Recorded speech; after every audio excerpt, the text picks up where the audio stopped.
नमस्कार दोस्तों, मेरा नाम है सचिन ठाकुर। एक बार फिर से आप सभी का स्वागत करता हूँ वो और स्टोरी पे। दोस्तों, आज की एक और शानदार सी कहानी जो कि हमें पहुँचाई है रिंकू ने। और रिंकू बताते हैं कि ये कहानी उनके दोस्त के साथ घटित हुई और इस कहानी को अब आप सब तक पहुँचाने की ज़िम्मेदारी मुझे दे दी गई है। तो अगर अभी-अभी आप मेरे चैनल पे बड़े हैं तो जल्दी से वो हॉरर स्टोरी को सब्सक्राइब कर लीजिए ताकि हर रोज़ आप तक हम एक शानदार सी कहानी पहुँचा सकें। तो चलिए करते हैं वीडियो को शुरू।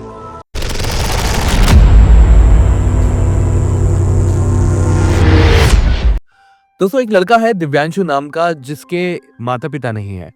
दिव्यांशु के बचपन में ही माता-पिता जो थे वो शांत हो गए थे।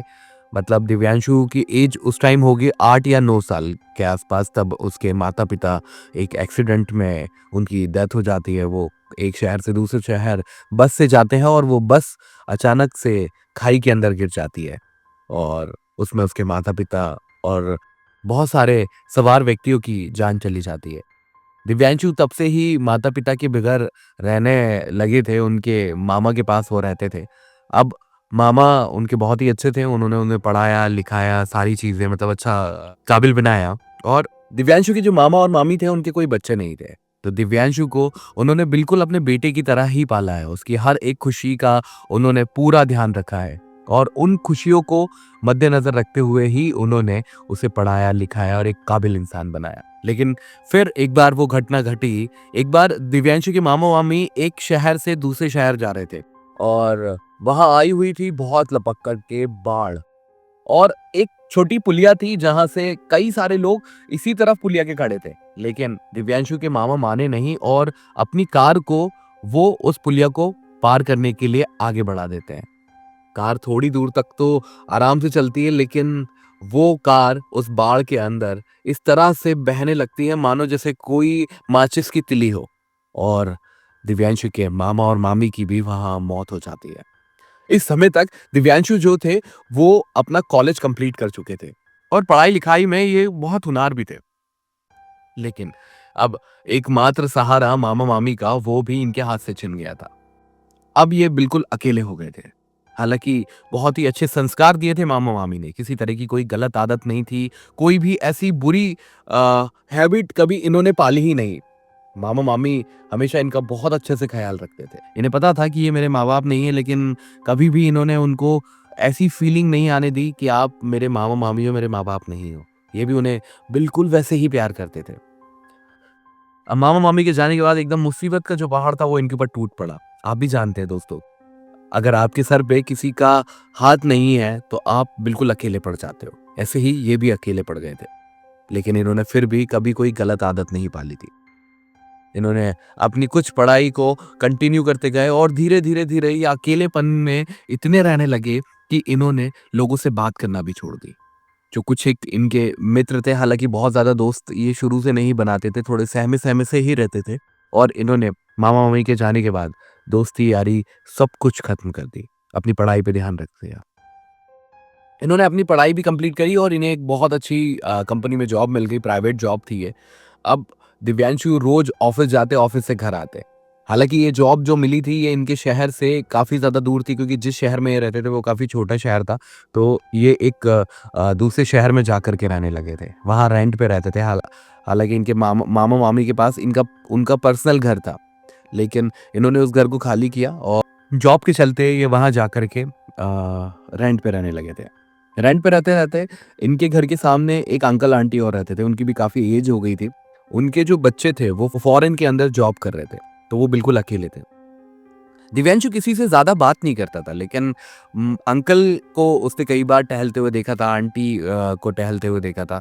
तो कभी अंकल आंटी ने ऐसे ही से पूछ लिया था, और बेटा कैसे हो? क्या नाम है आपका? तो इसने अपना नाम बताया, सारी चीज़ें बताई और जब इसने बताया कि इसका इस दुनिया में कोई नहीं है, तो अंकल और आंटी को बहुत अपनापन-सा फ़ील हुआ। मतलब ऐसा होता है ना कि अगर आपको पता चल जाए कि ये व्यक्ति बिल्कुल ही अकेला है, इसका कोई नहीं है इस दुनिया के अंदर, तो एक सॉफ्ट कॉर्नर होता है हम सबके दिल में, वो अटैच कर जाता है ना? तो वैसे ही इसके दिल में भी अटैच हो गया था वो सॉफ्ट कॉर्नर। अब इस सॉफ्ट कॉर्नर के चलते हुए अंकल और आंटी ने इसको इनवाइट किया कि बेटा खाना खाने के लिए कभी घर पे आना। हालाँकि ये कभी जाता नहीं था, लेकिन एक दिन ऐसा आया जब अंकल ने इसको बहुत ज़्यादा ज़िद करी और इसे पकड़ कर के ले गए। नहीं, नहीं, नहीं, नहीं, चलना ही पड़ेगा बेटा, खाना तो खाना ही पड़ेगा। दिव्यांशु चला जाता है, खाना खाता है। आंटी का जो बिहेवियर था उसे देख करके उसको अपनी माँ की याद आ गई, क्योंकि आंटी इतने प्यार से उसे ट्रीट कर रही थी। अरे बेटा ये खाना, देख तू तो कितना दुबला-बुल्ला हो गया, देख तू ये नहीं खा रहा, ये नहीं खा रहा, ये नहीं खा रहा। दिव्यांशु को बहुत अच्छा लग रहा था आंटी का वो नेचर। उसे अपनी माँ की याद आ गई थी, मामी की याद आ गई थी, क्योंकि हमेशा उन लोगों ने उसको ऐसे ही पाला था। एक बहुत लंबे समय बाद उसे कोई ऐसा अपना मिल गया था। तो आंटी ने बोला कि बेटा एक काम कर, शादी-वादी कर ले, ताकि तेरा सेटल हो जाए घर, कब तक अकेला रहेगा? अब दिव्यांशु ने हालाँकि ऐसा सोच रखा था कि मुझे शादी नहीं करना, मुझे ऐसा-वैसा किसी भी लफड़े में नहीं फँसना, लेकिन वक़्त के चलते-चलते क्या करता वो? इतने लोगों की बातें सुनता रहता था वो। हालाँकि बहुत ज़्यादा लोगों से बात नहीं करता था, लेकिन आंटी अंकल का बिहेवियर बहुत अच्छा लगा था, तो अक्सर उनसे मिलने या उनके साथ बैठा करता था वो। तो जब भी ये टॉपिक होता था तो अंकल आंटी उसको शादी का बोलते थे, और कहते हैं ना, जब बार-बार किसी व्यक्ति को उस चीज़ के लिए पिंच करो, तो उसके मन में भी वो ख़्याल आने लगते हैं। अब यहाँ पे इसके मन में भी बहुत ज़्यादा ख़्याल आने लगते हैं।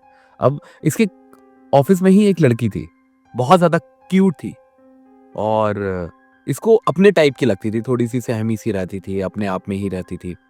तो दिव्यांशु उसको बहुत दिन से नोटिस कर रहा था, और एक दिन अचानक से जाकर के उसको प्रपोज़ ही कर देता है।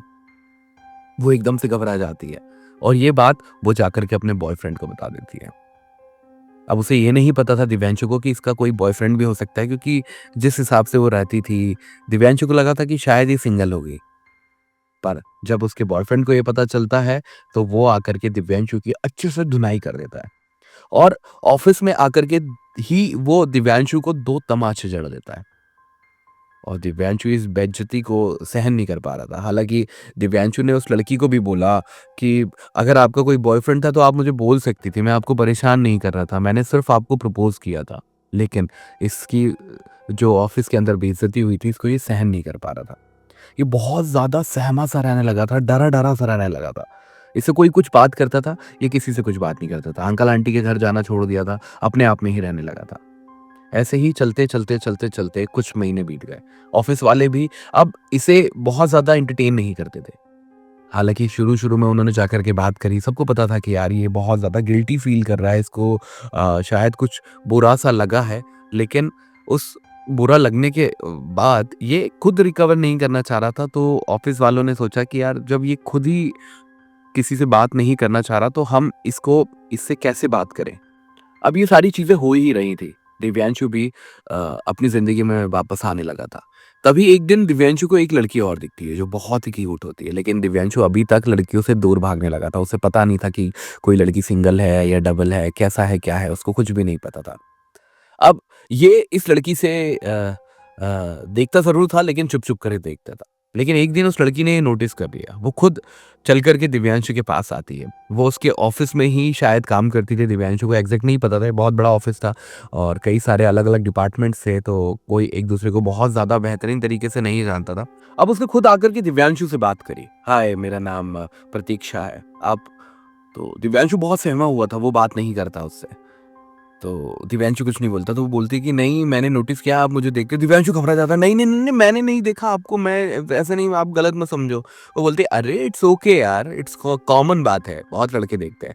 आपने भी देखा, लेकिन मुझे आपकी इंटेंशंस गलत नहीं लगी कभी भी। आप बहुत ही अच्छे लगे मुझे। अब ऐसे ही वो दिव्यांशु से बोलती है, कॉफ़ी पियोगे? तो दिव्यांशु मना कर देता है और वो वहाँ से चली जाती है। लेकिन थोड़ी देर बाद दिव्यांशु देखता है कि जिस टेबल पे वो बैठा था, वहीं उसके पास में 2 कॉफ़ी के मग रखाते हैं, और जैसे ही नज़र उठा करके देखता है तो सामने वही लड़की होती है।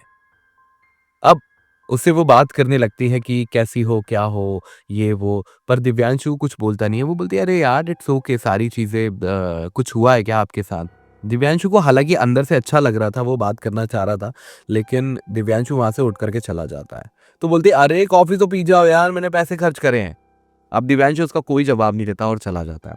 ऐसे ही ऑफ़िस के लंच टाइम पे दिव्यांशु जब उस एरिया में जाता है, तो वो लड़की उसको दिख जाया करती थी। वो देख कर के दिव्यांशु को हाय, कभी ऐसे इशारे किया करती थी। दिव्यांशु को अंदर ही अंदर बहुत अच्छा लग रहा था, लेकिन वो बहुत ज़्यादा उस चीज़ से डर चुका था, उसकी बेइज़्ज़ती हो चुकी थी। अब एक दिन दिव्यांशु जब वहाँ बैठा हुआ होता है, तो वो लड़की फिर से आती है। वो बोलती है, मैंने पता किया है कि आप क्यों मुझसे बात नहीं करना चाहते। तब उसने बताया कि आपका ऐसा-ऐसा हो गया था ना, हालाँकि आपकी उसमें कोई गलती नहीं थी। मुझे पता चला है कि आपने उस लड़की से बोला भी था कि अगर तुम्हारा बॉयफ्रेंड है तो मुझे बोल देती, मेरा कोई गलत इंटेंशन नहीं था, मुझे तुम पसंद थी इसलिए मैंने तुम्हें बोल दिया था। अब यहाँ पे ये जो लड़की थी ये दिव्यांशु पे बहुत ज़्यादा ग्लैड हो चुकी थी। दिव्यांशु की सिंपलिसिटी जो थी ना वो बहुत ही अच्छी थी। कोई भी लड़की चाहती है कि उसका बॉयफ्रेंड ऐसा भी हो, मतलब हर लड़की का एक अलग सोच होती है अपने पार्टनर को लेकर के, ऐसी इसकी भी थी। अब दिव्यांशु को भी अच्छा लगने लगा था, दिव्यांशु ने उससे बातचीत करना शुरू कर दी और इन दोनों के बीच में अच्छी दोस्ती हो गई। जब दिव्यांशु इसके साथ अच्छी दोस्ती में था, तभी दिव्यांशु को एक चीज़ बहुत अच्छे लगने लगी थी कि वो अपने काम पे लौट आया था, सामने अंकल आंटी से भी बात करने लगा था। अंकल आंटी को भी अब अच्छा लगने लगा था कि यार ये लड़का वापस से ठीक हो गया। अब ऐसे ही इन दोनों की बहुत अच्छी बात होती रहती है, अच्छी बात चलती है, सब कुछ बहुत अच्छा होता है। दिव्यांशु भी बहुत खुश रहने लगा था, ऑफ़िस वाले भी अब इससे खुश रहने लगे थे कि क्या भाई, क्या बात है, आजकल तो तू बहुत खुश रह रहा है, ऐसे ही। लेकिन दिव्यांशु ने अभी तक किसी को बताया नहीं था कि मेरी दोस्त बन गई, क्योंकि दिव्यांशु बहुत ज़्यादा घबराया हुआ था और एक दिन यही लड़की दिव्यांशु से बोलती है कि यार चलो ना, बहुत टाइम हो गया काम करते-करते, एक ट्रिप पे चलते हैं। दिव्यांशु भी हाँ कर देता है। दिव्यांशु इस लड़की के साथ ट्रिप पे जाता है और बढ़िया इनकी ट्रिप होती है। तो ट्रिप की तरफ जब ये बढ़ते हैं, तो वो लड़की ज़िद करती है कि यार अपन पर्सनल कार से चलेंगे, मज़ा आएगा ये ट्रिप के अंदर। दिव्यांशु के मन में लड्डू फूट रहे थे, क्योंकि वो पहली बार किसी लड़की के साथ ऐसे जा रहा था। जब ये कार में जाते हैं तो दिव्यांशु कार जब ड्राइव कर रहा होता है, तो वो लड़की दिव्यांशु के हाथ पे हाथ रख देती है। दिव्यांशु के अंदर एक बहुत अच्छी फीलिंग्स हो रही थी, जो आप समझ सकते हो कि एक लड़के और लड़की के स्टार्टिंग में जब ये सारी चीज़ें होती है तो कितना अच्छा लगता है। वही दिव्यांशु के साथ भी हो रहा था। दिव्यांशु को सारी चीज़ें बहुत खूबसूरत लग रही थी। उसकी दुनिया एकदम से बदल गई थी इसके आने से। अब ये बढ़िया एक होटल में पहुँचते हैं, वहाँ जाकर के रूम वग़ैरह लेते हैं और रूम लेने के बाद ये वहाँ घूमने के लिए निकल जाते हैं। अब ये घूम फिर कर के जब वापस आते हैं, तो जिस व्यक्ति के थ्रू इन्होंने रूम लिया था, वो इनसे बोलता है कि सर मैं आपको एक बात बताना भूल गया था, रात के 12 बजे के बाद आप इस होटल से बाहर मत निकलिएगा। मतलब वो एक रिसॉर्ट था, जहाँ इनको एक छोटा-सा विला टाइप का इन्होंने लिया था। बोलते बाहर मत निकलिएगा। अब ये बोलते क्यों, ऐसा क्यों? तो बोलता नहीं, नहीं सर बाहर मत निकलिएगा, अगर कोई डोर को नॉक भी करे ना तो भी आप कोई रिस्पॉन्स मत करिएगा, आराम से सोइएगा, बाकी कोई दिक्कत नहीं है यहाँ पे। अब खाना-वाना खाते हैं, बढ़िया बात-वात करते हैं और ऐसे ही बात करते-करते रात को ये सो जाते हैं। रात को इनके दरवाज़े पे नॉक होता है, टक, टक, टक, टक, टक। ये उठते नहीं है, डोरबेल बजती है, ये तो भी नहीं उठते। जब ये बार-बार होता है तो यहाँ पे दिव्यांशु उठता है और दिव्यांशु उठ कर के बैठ जाता है। तभी ये लड़की भी उठ जाती है और उठ कर के बैठ जाती है, बोलती क्या हो गया? सो जाओ। वो उसने कहा था ना कि कोई भी बेल-वेल बजाए, कुछ भी करे, दरवाज़ा नहीं खोलना। दिव्यांशु के मन में पता नहीं क्या आता है, दिव्यांशु बोलता है अरे ठीक है यार, उसके कहने से क्या होता है, देख लेते हैं। दिव्यांशु ना जाने नींद में था क्या था, दिव्यांशु दरवाज़ा खोलता है। दरवाज़ा खोल कर के देखता है तो एक बूढ़ा-सा आदमी जो साफा टाइप का बाँधा हुआ है, जैसे गाँव का व्यक्ति होता है ना धोती कुर्ते में, और एक लठ लिया हुआ है, ऐसे टेकने वाला, लठ मारने वाला। और दिव्यांशु से वो बोलता है, "बेटा कुछ खाने के लिए मिल जाएगा?" दिव्यांशु एकदम सन्न रह जाता है। यार ये प्राइवेट, मतलब रिसॉर्ट है, इसमें कोई कैसे आ सकता है? दिव्यांशु बोलता है, "आप कौन हो? यहाँ किसने घुसने दिया आपको?" तो बोलते हैं, "अरे मेरे को कुछ खाने के लिए चाहिए, कुछ मिल जाएगा क्या?" दिव्यांशु कुछ भी नहीं बोलता उसे और दरवाज़ा बंद कर देता है। और तभी दिव्यांशु देखता है कि जो उसकी फ्रेंड है वो सो गई है। दिव्यांशु भी आकर के सो जाता है। सुबह उठ कर के देखता है तो दिव्यांशु की फ्रेंड रूम में नहीं होती। दिव्यांशु सोचा है शायद यहाँ-वहाँ घूमने गई होगी, लेकिन वो बहुत देर हो जाती है, अभी तक नहीं आती। दिव्यांशु से फ़ोन करता है, वो फ़ोन भी नहीं उठाती। तो ये सारी चीज़ें देखते बहुत टाइम हो जाता है। अब दिव्यांशु काउंटर पे जाकर के पूछता है, "सर मैं मेरी फ्रेंड के साथ यहाँ आया था, तो वो अभी रूम में नहीं है।" रिसेप्शनिस्ट बोलता है कि सर मुझे पता नहीं, मतलब ऐसा कुछ बता कर के कोई गया नहीं हमें। ना ये सब, अब पूरा दिन हो जाता है। दिव्यांशु फिर से रिसेप्शन पे जाता है और बोलता है कि मेरी फ्रेंड रूम से गायब है और अब वो अभी तक नहीं लौटी। उसके साथ क्या हो गया, फ़ोन भी नहीं लग रहा, कुछ तो हुआ है उसके साथ। तो क्या आप पता कर सकते हैं, बता सकते हैं? तो तब एक रिसेप्शनिस्ट वहाँ पे आता है, बोलता है सर आपकी फ्रेंड मतलब? तो दिव्यांशु बोलता है जिसके साथ मैं कल यहाँ आया था, एक भाई, एक लड़का हमें छोड़ने के लिए आया था। तो वो रिसेप्शनिस्ट बोलता है कि सर हाँ, कोई आपको छोड़ने तो आया था, लेकिन आप यहाँ पे किसी लड़की के साथ तो नहीं आए थे। बोलता अरे आया था। तो बोलता हम आपको फुटेज चेक करा देते हैं। तो दिव्यांशु ये देख करके दंग रह जाता है कि जब वो इंटर कर रहा है तो वो अकेला है। वो हालांकि बगल में किसी से बात कर रहा होता है, लेकिन वहां कोई भी नहीं होता।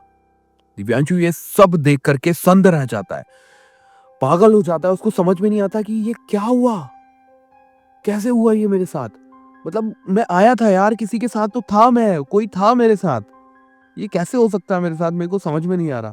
दिव्यांशु बहुत ज्यादा पागल हो जाता है और घबराए घबराए घबराए वहां से सीधा अपने शहर आ जाता है। शहर आने के बाद वो अपने ऑफिस जाता है और उस लड़की के बारे में पता करता है। तब उसे पता चलता है कि ऐसी कोई लड़की है ही नहीं। दिव्यांशु कुछ लोगों से बोलता है मैं यहाँ बैठ करके कॉफी पे पीता था। तो कुछ लोग बोलते हैं कि आप हमेशा अकेले ही रहते हो, हमेशा अकेले ही टेबल पे बैठते हो, कोई नहीं था आपके साथ। ये सारी घटना दिव्यांशु के साथ जब हुई, दिव्यांशु दन्न रह गया था कि मेरे साथ हुआ तो हुआ क्या ये? मैं ऐसे कैसे रह रहा था? किसी के साथ था क्या मैं? क्या हो रहा था ये? और ये बात जाकर के दिव्यांशु उस अंकल को बताता है, वो अंकल आंटी को। तब वो अंकल आंटी को लगता है कि बेटा तेरे साथ ज़रूर कुछ हुआ है, और ये जाकर के डॉक्टर से बात करते हैं। तो डॉक्टर सारे चेकअप करने के बाद एक बीमारी का नाम बताता है। वो कहते हैं कि इनके अंदर शायद अकेले रहने की ऐसी इनसिक्योरिटी हो गई थी कि इन्हें कोई नज़र आने लगा था। और ऐसे ही इन्होंने इमेजिन कर लिया था कि कोई लड़की है जिसके साथ ये रहने लगे थे और उसे अपना हमसफ़र बनाने की तलाश में थे।